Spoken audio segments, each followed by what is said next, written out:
Right, so we have looked at nuclei, we've looked at NMR active nuclei, we've looked at nuclei where the spin is a half or anything that's not zero, and we've also had a look at how spectra are measured, how the frequency is measured from high frequency on the left to low frequency on the right, and it's measured in ppm relative to the reference frequency, which is at 0 ppm. So we saw the spectrum for water, the 1H, the proton spectrum for water, and in a water molecule we've got the nuclei of these two hydrogen atoms, we've got these two protons that are giving rise to this single signal that we see in the NMR. It's interesting that even though we have got two protons, two separate protons, those two protons are in all respects identical, and so they will resonate at exactly the same frequency, and we get a single signal. So we will say that those two protons are chemically equivalent. There's no way to distinguish between them. So let's look at a more complicated compound. So if you have a look at methyl acetate, for example,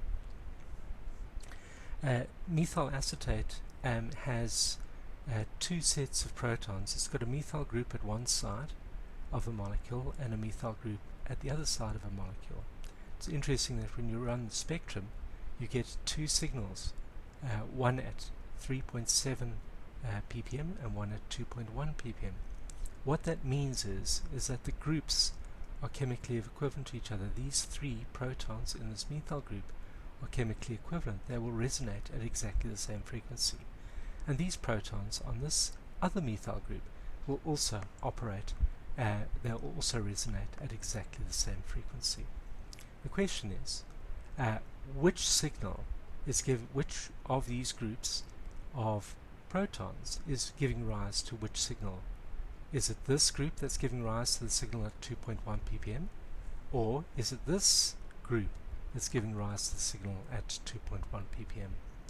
Well, fortunately, chemists over the years have run NMR spectra on thousands and hundreds of thousands of compounds, and so we've got a really good idea where chemical functionality resonates within an NMR spectrum. So in terms of proton NMR, we can always take our methyl acetate spectrum here and compare it to the table of chemical shifts. And you'll notice there are two groups that I'd like to highlight there. The one group is that if you've got a methyl group near an oxygen, then you expect a methyl group near an oxygen, you expect it to resonate really close to 4 ppm. And if you've got a methyl group next to a carbonyl, you expect it to resonate very close to 2 ppm in an NMR spectra. So immediately we can see that this group of protons, this methyl group near the oxygen, must be close to 4, and this group of protons near the carbonyl must be near 2 ppm. And so we are able then to assign the spectra, we are able to assign the signals to the groups of chemically equivalent nuclei within the molecule. So for methyl acetate, this spectrum is perfectly consistent with methyl acetate, and we are able to assign this methyl group to the signal we see at close to 4 ppm at 3.7 ppm, and we are able to assign this methyl group to the signal we see at 2.1 ppm. But there's a big problem. We have only one Lama equation. We have only one gyromagnetic ratio. So the question is, how on earth in a proton NMR spectrum could we get two separate signals? And the answer to this lies in the magnetic field that the nuclei experience. So what happens is that the magnetic field that you provide is not all seen by these protons. It is not all seen by these protons. There is some shielding that takes place, but some protons are shielded better than others, and it's this difference in shielding that gives rise to different Lama frequencies, which gives rise to the different signals we see in the NMR spectrum. So firstly, if you've got a molecule, for instance, if you were able to get methane in solution and you were to run NMR of that, the electrons surrounding the bonds and the atoms will protect the nuclei from the external magnetic field. So the carbon 13, if you're running carbon 13 NMR, or the protons if you're running 1H NMR, will not see the full extent of that 14 Tesla magnet. The electrons shield the nuclei from the magnetic field, and so the frequency is going to be much lower than expected.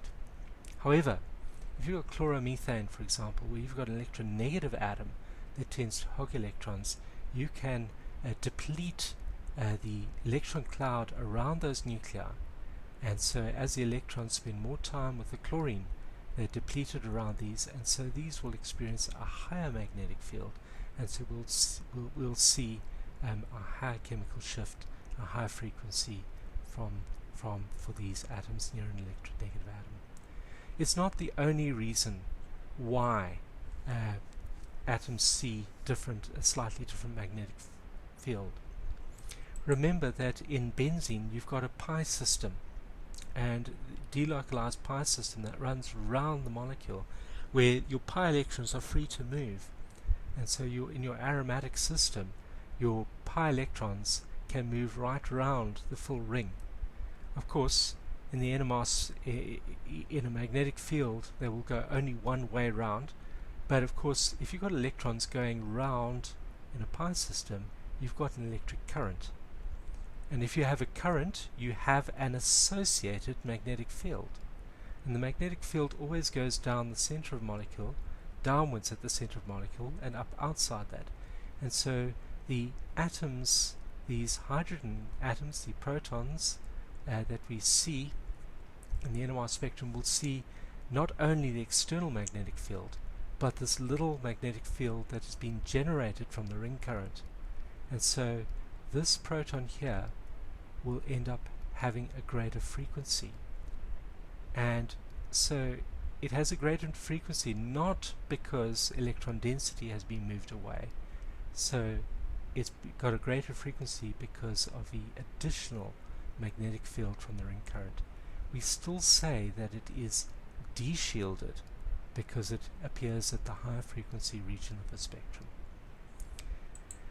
Right, it's more difficult to see in terms of double bonds, but in terms of double bonds you have a very broad pi cloud, and within this broad pi cloud, within a magnetic field, the electrons are forced to move in a circle. And of course, if you've got a current moving in a circle, then you've got an associated magnetic field in exactly the same way. So with alkenes and carbonyls, we have a similar arrangement where you've got an additional magnetic field at the atoms, and so the frequency is much higher than you expect. An unusual case, of course, is with alkynes, and with alkynes, of course, they're linear, and the pi system, the two pi systems, form a sheath around the alkyne, and electrons can move and create a ring current going around that. But of course the protons are not placed at a part of the magnetic field that will add to the external magnetic field. They are placed where the magnetic field subtracts from the external magnetic field. And so for alkynes, the atoms are shielded rather than de-shielded. So these ring currents can cause shielding as well as de-shielding. They can cause a lower frequency as well as a higher frequency in terms of compounds. So just let me run through some terminology that we've got. So here we have our NMR spectrum. Of course, the NMR spectrum is back to front, so the lower frequency is on the right, the reference is on the right, the higher frequency is on the left, and of course we can measure that in ppm. Of course, for the higher frequency it's de-shielded, and that de-shielding could be because an electronegative atom moves the electron cloud away and stops shielding the nuclei, or it could be from ring currents. Ring currents could add to the magnetic field and cause a high frequency, and so you could get signals appearing on this side. Of course, if none of that happens, the electrons will be happy around the nuclei and you will have all nuclei shielded. Okay, so just bear this in mind when you look at an NMR spectrum, and some people refer to this region of the spectrum as downfield and the right hand region as upfield. I prefer to use the terminology shielded for this region and deshielded, bearing in mind that the shielded side is the low frequency and the deshielded side is the high frequency. Right, we've spoken of chemical equivalence. We know that all of these protons on this side are chemically equivalent to each other, and that's where we're seeing the slightly deshielded signal in the spectrum. It's slightly deshielded because of the electronegative oxygen atom that's pulling electron density away and allowing these nuclei to see more of the magnetic field.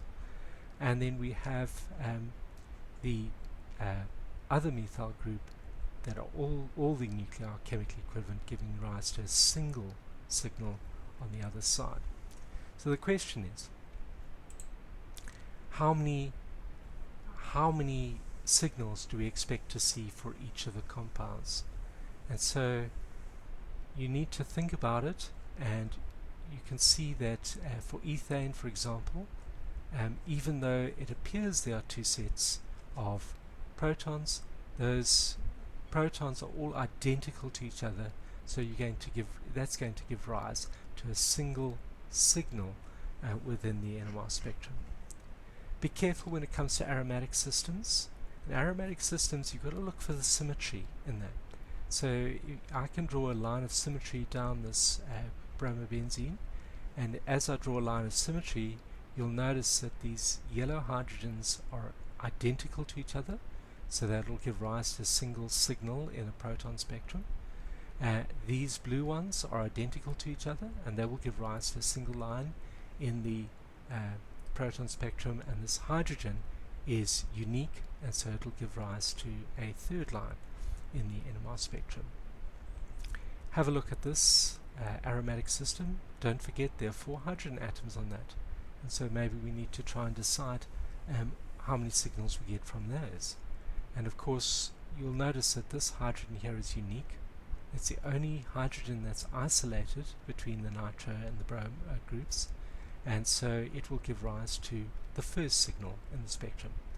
This hydrogen attached at this point is unique. It's the only one that is between another hydrogen and a bromine. It is unique, and so it will give rise to its own signal in the NMR spectrum. The third hydrogen is also unique. It's the only one that is placed between 2 other hydrogen atoms in this entire compound, and so it will have its own spectrum. Similarly, own signal in the spectrum, and similarly the final, the fourth hydrogen on the ring is also unique. It's the only one that is between a hydrogen and a nitro group, and so it will give rise to a fourth, and so you will have 4 signals from 1, 2, 3, 4 hydrogen atoms in this. This is an interesting compound where you've got a tertiary butyl group here, and you can imagine that you've got free rotation around this bond, and you've got an sp3 hybridized carbon at this point with identical methyl groups attached. So these 3 methyl groups are all identical to each other, and so these 9 protons that you have will give rise to 1 signal on the NMR spectrum. The CH2 you've got here is unique. It's the only CH2 in the entire molecule, and that will give rise to the second.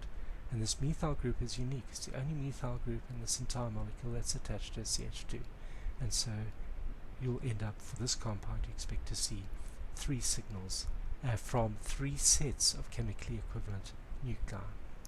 And of course, always look for symmetry in the molecule. So acetone, here we have it, the 2 methyl groups are identical to each other, and so you will get a single signal in the